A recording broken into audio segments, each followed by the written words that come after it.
जय श्री राम दोस्तों। आज हम डिस्कस करेंगे conditional probability and independence chapter का first topic and that is nothing but independence of two event. ठीक है, तो सबसे पहले हम इंडिपेंडेंस ऑफ टू इवेंट क्या है ये जान लेते हैं। ठीक है, so two events are independent if the outcome of one event does not affect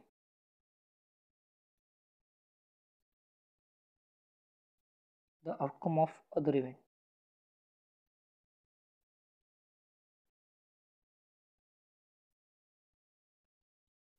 ठीक है, ये simply independence of two events की वी कैन से डेफिनेशन होगी। सिंपली डेफिनेशन मतलब इस अगर हम एग्जांपल के तौर पर हम बात करें तो इवेंट ए अगर हमने सपोज किया कि वन डाई रोलिंग, ठीक है, और इवेंट बी अगर हमने सपोज किया कॉइन टॉस, ठीक है, तो प्रोबेबिलिटी ए और प्रोबेबिलिटी बी दोनों में जो इवेंट्स है वो एक दूसरे को अफेक्ट नहीं कर रहे। ठीक है, तो जो ये फिनोमिनन हो गया, जो ये एक्टिविटी हो गई, उसे हम इंडिपेंडेंस ऑफ टू इवेंट कहेंगे। ठीक है, तो अगर हम डेफिनेशन की बात करें,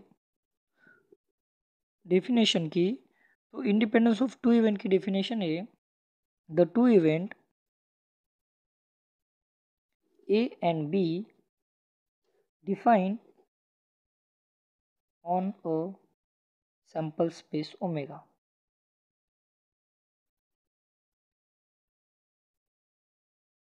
are said to be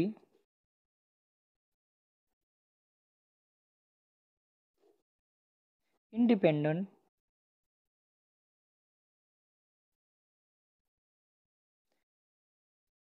if and only if probability of A intersection B which is equal to probability of A into B।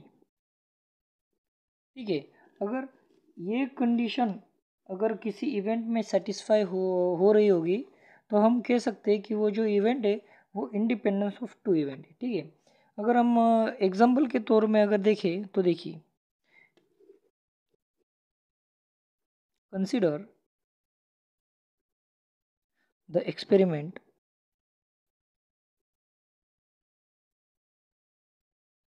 Of rolling a fair die.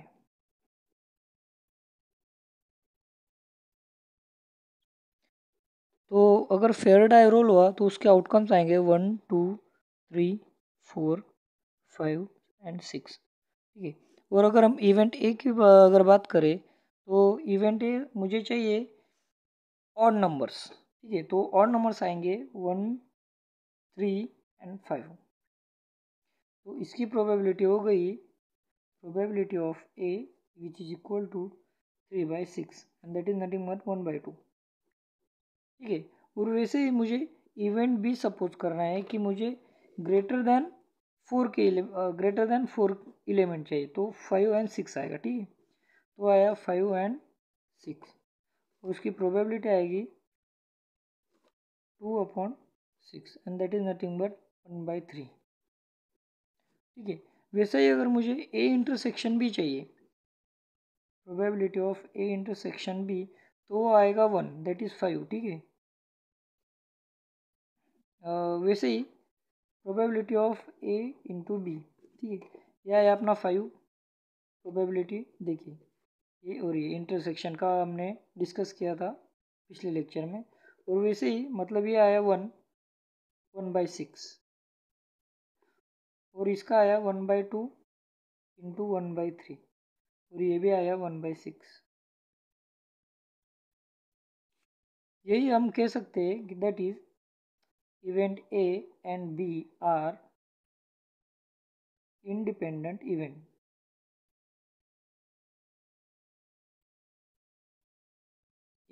ठीक है, अगर हम रिमार्क के तो रिमार्क देखें एक, तो देखिए रिमार्क जो इंडिपेंडेंटनेस रहता है, इंडिपेंडेंट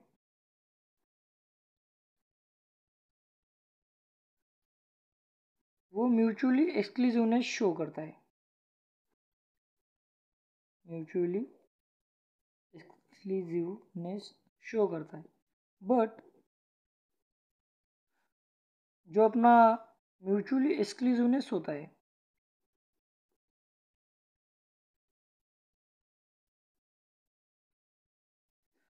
वो इंडिपेंडेंस शो नहीं करता है।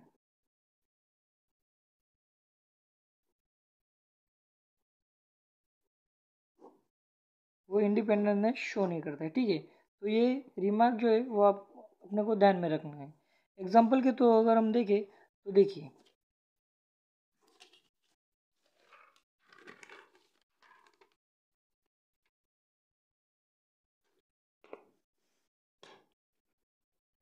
Question, if A and B are mutually exclusive event with probability A and probability B both non-zero, then A and B cannot independent, that is A and B are dependent,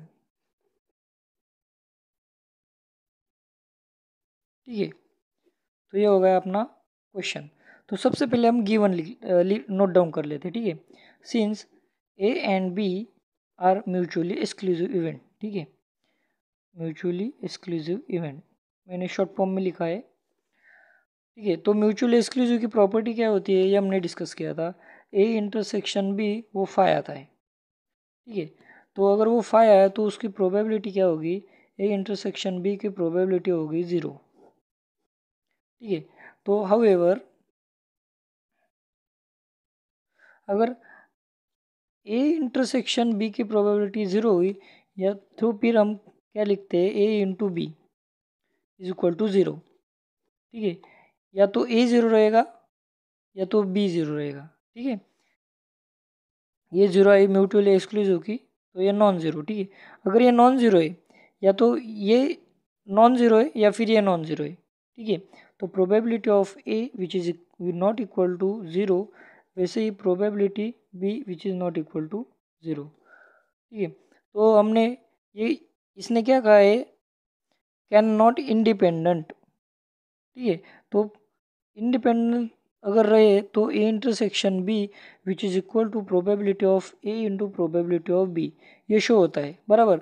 लेकिन ये या dependence show किया है, देखिए A and B are dependent, तो फिर ये आएगा not equal to probability of A intersect A into probability of B, ठीक है। तो हम क्या कह सकते हैं, A and B are not independent, that is they are dependent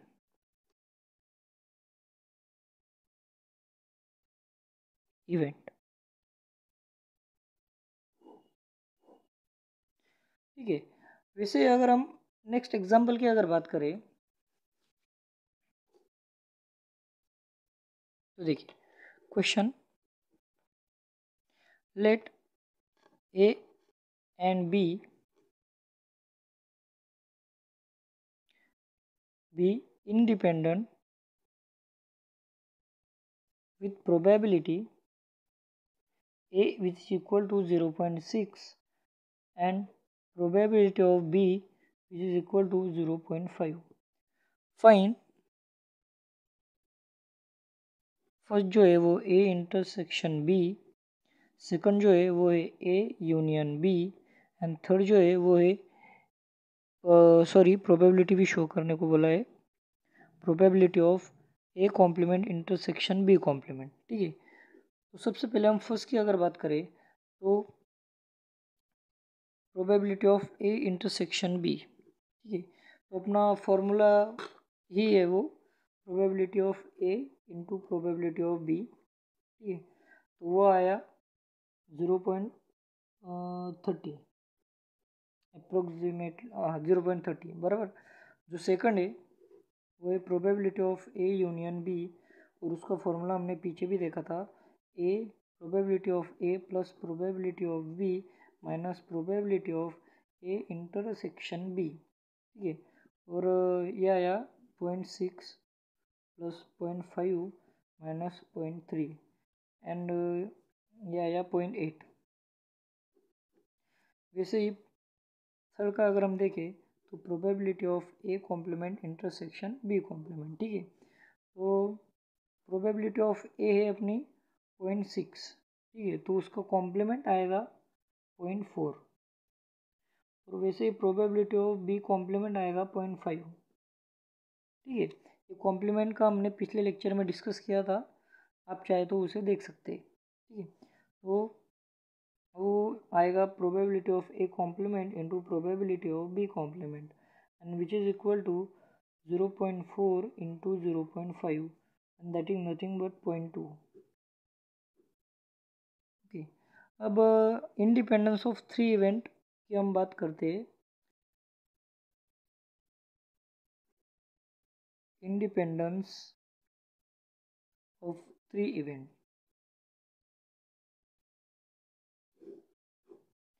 independence of three event के जो थ्री कंडीशंस रहती है, ठीक है, उसमें हम सबसे पहले उसमें two independence of three events के टू पार्ट्स आते हैं। पहला है पेयर वाइज इंडिपेंडेंट, पहले हम वो डिस्कस करते हैं। Pair wise independent event of three event, ठीक है।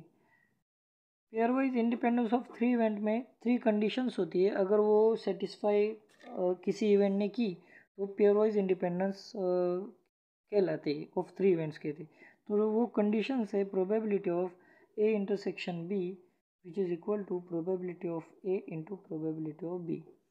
Similarly second condition probability of B intersection C, A B and C, ये जो थ्री इवेंट्स है उनकी पेयर वाइज इंडिपेंडेंस शो करने के लिए ये जो कंडीशंस है वो लगाई गई है, ये इंटरसेक्शन सी, वो same as probability of B into probability of C and this is equal to probability of A into probability of C, ठीक है।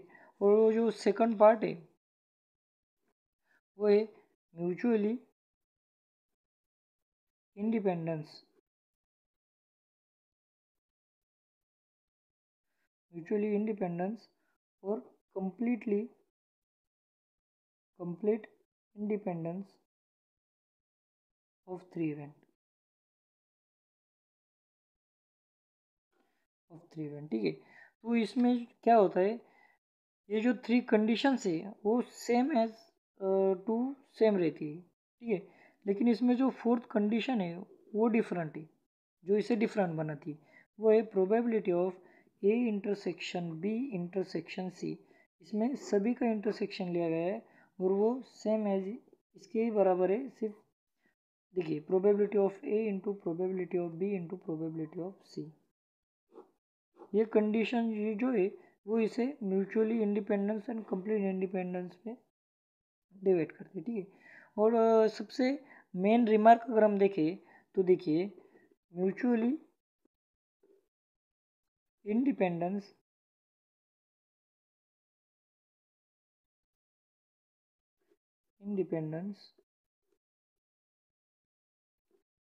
और completely independence which is implies to pairwise independence,